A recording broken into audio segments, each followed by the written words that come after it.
ആദരവും ഓണക്കിറ്റ് വിതരണവും നടത്തി.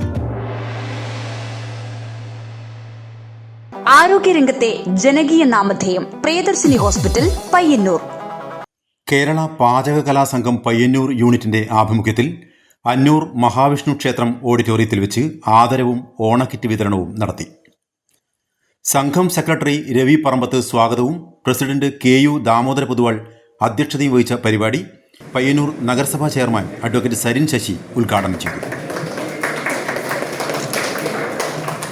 നമ്മുടെ നാട്ടിലെ സദ്യ കഴിച്ചാൽ നമുക്ക് മറ്റൊരു നാട്ടിൽ പോയാലും ആ സദ്യയുടെ അത്രയും രുചികരമായ നിലയിൽ കാര്യങ്ങൾ കിട്ടില്ല എന്നുള്ളത് ഒരു യാഥാർത്ഥ്യമാണ്.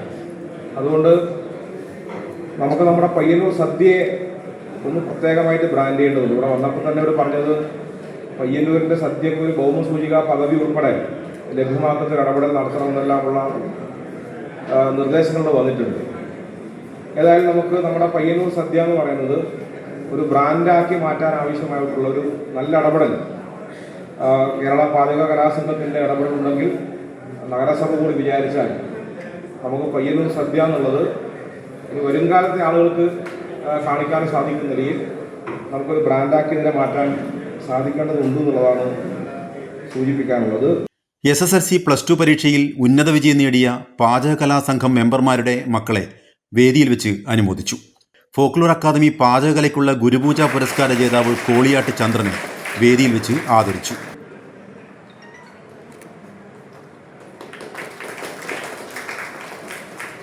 മുഖ്യാതിഥിയായി എത്തിയ V കുഞ്ഞികൃഷ്ണൻ MLA അംഗങ്ങൾക്ക് ഓണക്കിറ്റ് വിതരണവും നടത്തി. ഉത്തര മലബാറിലാണ് പ്രധാനമായും പാചക കലയുമായി ബന്ധപ്പെട്ട് നിരവധി ആളുകൾ പ്രവർത്തിക്കുന്നത്. ഈ രംഗത്ത് പ്രവർത്തിക്കുന്ന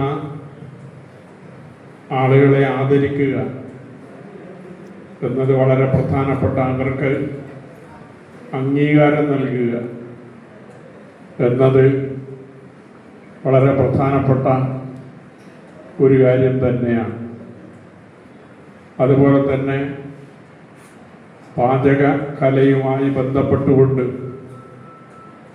സർക്കാരിൻ്റെ സഹായങ്ങൾ ലഭ്യമാക്കുക എന്നതും അത്യാവശ്യമായിട്ടുള്ള കാര്യമാണ്. ഇങ്ങനെ ഒട്ടേറെ കാര്യങ്ങൾ നിങ്ങളുടെ മേഖലയുമായി ബന്ധപ്പെട്ടുകൊണ്ടുണ്ട്. നേരത്തെ ആ കാര്യങ്ങൾ ശ്രദ്ധയിൽപ്പെടുത്തിയതാണ്. പുതിയ സർക്കാർ അധികാരത്തിൽ വന്ന് ഏതാനും മാസങ്ങളായതേ ഉള്ളൂ. സ്വാഭാവികമായും സർക്കാരിൻ്റെ പരിഗണനയിൽ തുടക്കത്തിൽ തന്നെ ആ വിഷയങ്ങൾ പെടുത്തിയിട്ടുണ്ട്. കഴിഞ്ഞ ബഡ്ജറ്റുമായി ബന്ധപ്പെട്ടുകൊണ്ടും ചില പ്രഖ്യാപനങ്ങൾ ഇത് സംബന്ധിച്ച് മുഖ്യമന്ത്രിയുടെ ഭാഗത്ത് നിന്ന് ഉണ്ടായിട്ടുണ്ട്. സ്വാഭാവികമായും നമുക്ക് കൂട്ടായി ഈ കാര്യങ്ങൾ സർക്കാരിൻ്റെ ശ്രദ്ധയിൽപ്പെടുത്തി അവ പരിഹരിക്കുന്നതിന് വേണ്ടിയുള്ള ഇടപെടൽ നടത്താം എന്നാണ് സൂചിപ്പിക്കാനുള്ളത്. അത്തരം നീക്കങ്ങളുമായി മുന്നോട്ട് പോകുമ്പോൾ പയ്യന്നൂരിൻ്റെ MLA എന്ന നിലയിൽ അതിൻ്റെ മുൻപന്തിയിൽ നിങ്ങളുടെ കൂടെ ഞാൻ ഉണ്ടാകും എന്ന് നിങ്ങൾക്ക് ഉറപ്പ് നൽകുകയാണ്. ആ നിലയിൽ നമുക്ക് കൂട്ടായി സർക്കാരിൻ്റെ ഭാഗത്ത് നിന്ന് അനുകൂലമായ തീരുമാനം ഉണ്ടാക്കിക്കുന്നതിന് വേണ്ടിയുള്ള പരിശ്രമങ്ങൾ നടത്താം എന്നതാണ് സൂചിപ്പിക്കാനുള്ളത്. ഈ വൈകിയ വേളയിൽ കൂടുതൽ കാര്യങ്ങളിലേക്കൊന്നും ഞാൻ കടക്കുന്നില്ല. ഇന്നൊരു കലയായി, ഒരു തൊഴിൽ എന്നതിലുപരി ഒരു കലയായി അംഗീകരിക്കപ്പെട്ടിട്ടുണ്ട് പൊതുവെ സമൂഹം. സംഘം രക്ഷാധികാരി KP ബാലകൃഷ്ണ പൊതുവാൾ മുഖ്യപ്രഭാഷണം നടത്തി. ഈ സംഘടന രൂപീകരിക്കുമ്പോൾ അന്ന് കമ്മാരപ്പൊതുവാളുകൂടെ ഞാനുണ്ടായിരുന്നു. വളരെ താല്പര്യത്തോടുകൂടിയും വളരെ പരിശ്രമിച്ചുമാണ് സംഘടന ഇത്തരത്തിലുള്ള ഒരു സംഘടന രൂപീകരിച്ചു. രജിസ്ട്രേഷൻ വാങ്ങി മന്ത്രിമാരുടെ മുന്നിൽ നമ്മുടെ പല ബുദ്ധിമുട്ടുകളും അവതരിപ്പിച്ചു. പല കാര്യങ്ങൾ നേടിയെടുക്കാനുള്ള അവസാന ഘട്ടത്തിൽ എത്തുമ്പോഴേക്ക് കപ്പിനും ചുണ്ടിനും ഇടയ്ക്ക് പല ആനുകൂല്യങ്ങളും നമുക്ക് നഷ്ടപ്പെട്ടു. കാരണം നമ്മുടെ സംഘടനാ ബോധം വളരെ മോശമായതുകൊണ്ടാണെന്ന് ഞാൻ പറഞ്ഞു. ഒന്നുകൂടി നമ്മൾ ശക്തമായ രീതിയിൽ പ്രവർത്തിച്ചിരുന്നുവെങ്കിൽ ഒരുപക്ഷെ പല ആനുകൂല്യങ്ങളും വന്ന് നമുക്ക് നേടാമായിരുന്നു.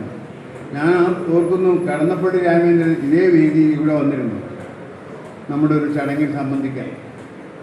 അദ്ദേഹം എന്നോട് പറഞ്ഞിരുന്നു, ബാലകൃഷ്ണ എന്നാ വേണ്ടതെന്ന് വെച്ചാൽ എഴുതി അയച്ചു കഴിഞ്ഞാൽ ഞാനത് പാസ്സാക്കി തരാമെന്ന്. പക്ഷെ അതിന് പോലും നമുക്ക് സാധിച്ചിട്ടില്ല എന്നുള്ളത് വളരെ ഖേദകരമായിരുന്നു. കൗൺസിലർ സി ശ്രീകല, ക്ഷേത്ര ആരാധക സംഘം secretary VM Rajeevan, Kerala Dinesh chairman MK Dinesh Babu, KV Reetha തുടങ്ങിയ നിരവധി പ്രമുഖർ സംബന്ധിച്ചു. സംഘം ട്രഷറർ AP രാമകൃഷ്ണൻ നന്ദിയും പറഞ്ഞു. തുടർന്ന് സംഘം കുടുംബാംഗങ്ങളുടെ വിവിധ കലാപരിപാടികളും ഓണസദ്യയും നടന്നു. News bureau, Payyanur. ആയുർവേദത്തിലൂടെ ജീവിതത്തിനേകാം ആരോഗ്യവും ഉന്മേഷവും. കേശവതീരം ആയുർവേദ ഹോസ്പിറ്റൽ, ഏഴിലൂട്. പ്രകൃതിയുടെ മടിത്തട്ടിൽ വിശാലമായ ഇക്കോ ഫ്രണ്ട്ലി ക്യാമ്പസ്. ഉഴിച്ചിൽ, കിഴികൾ, ധാര, വസ്തി, നസ്യം, പഞ്ചകർമ്മ ചികിത്സകൾക്കെല്ലാമുള്ള വിപുലമായ സൗകര്യം. മികച്ച ചികിത്സ ഉറപ്പുവരുത്തുന്ന സ്പെഷ്യാലിറ്റി വിഭാഗങ്ങൾ, വിദഗ്ധ ഡോക്ടർമാരുടെ സേവനം, കൃത്യതയാർന്ന പരിചരണം, പ്രകൃതിദത്ത ഭക്ഷണം. കേശവതീരം ആയുർവേദ ഹോസ്പിറ്റൽ, ഏഴിലോട്, കണ്ണൂർ.